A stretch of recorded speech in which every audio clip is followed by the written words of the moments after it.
আসসালামু আলাইকুম বন্ধুরা, কেমন আছো তোমরা? আশা করি খুব ভালো আছো। আর ভেজার মায়ের রান্নাঘরে তোমাদের স্বাগত। আজ আমি তোমাদের সামনে নিয়ে এসেছি সর্ষে ইলিশের রেসিপি। তো দেখে নাও এর জন্য কী কী লাগছে। এখানে লাগছে সর্ষে বাটা, জিরে গুঁড়ো, পেঁয়াজ, লঙ্কা, আর হচ্ছে লঙ্কা গুঁড়ো, হলুদ গুঁড়ো। এখানে আছে আদা রসুন পেঁয়াজ পেস্ট।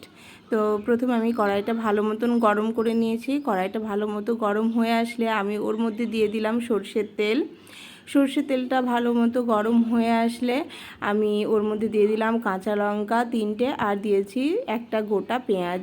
দিয়ে দিলাম সামান্য পরিমাণে নুনটা দেওয়ার পর আমি হালকা হাতে একটু নেড়ে নিচ্ছি। তারপর এটা হালকা একটু ব্রাউন হয়ে আসলে আমি ওর মধ্যে দিয়ে দিলাম পেঁয়াজ আদা রসুন পেস্ট। এখানে আমি 3 টেবিল চামচ দিয়েছি হলুদ গুঁড়ো, লঙ্কা গুঁড়ো। এটা দেওয়ার পর একটু কষিয়ে নিলাম। তো এটাকে ভালো মতন কষানো হয়ে আসলে আমি মাছগুলো দিয়ে দিচ্ছি।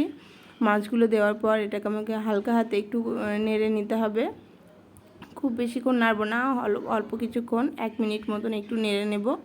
মশলার সাথে ভালো মতন মাছটা কষানো হয়ে গেলে আমি দিয়ে দিচ্ছি সর্ষে বাটাটা আমি দেওয়ার পর আমি এটাকে আর নাড়বো না, কারণ অনেক সময় কি হয় সর্ষে বাটাটা তেলের উপর পড়লে তিতো হয়ে যায়। তো সেই জন্য আমি দিয়ে দিলাম পরিমাণ মতন পানিটা দেওয়ার পর আমি একটু নেড়ে দেব।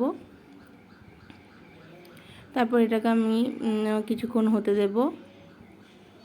এটা কালারটা এরকম আসছে লাইটের জন্য।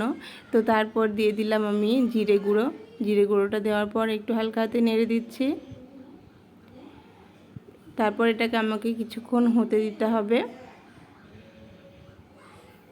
দিয়ে দিলাম উপর থেকে সর্ষের তেল কাঁচা। তারপর এটাকে আরও একটু নেড়ে দেব এবং আরও 5 মিনিট মতন এটাকে আমাকে হতে দিতে হবে। ঝোলটা কমে আসলে এটাকে আমাকে নামিয়ে নিতে হবে। এই যে আমার সর্ষে ইলিশের রেসিপি রেডি। তো দেখো কেমন হয়েছে। তো আমার এই রেসিপি যদি তোমাদের ভালো লেগে থাকে তাহলে অবশ্যই লাইক কমেন্ট শেয়ার করবে। আর যারা আমার চ্যানেলটাকে সাবস্ক্রাইব করে দিয়েছো তাদেরকে অনেক অনেক ধন্যবাদ। যারা এখনও করোনি প্লিজ প্লিজ প্লিজ আমার চ্যানেলটাকে সাবস্ক্রাইব করে দিও। আর সবার আগে নোটিফিকেশন পেতে অবশ্যই বেল আইকনটা প্রেস করে দিও। তো চলো দেখা হচ্ছে নেক্সট ভিডিওতে। আল্লাহ হাফেজ।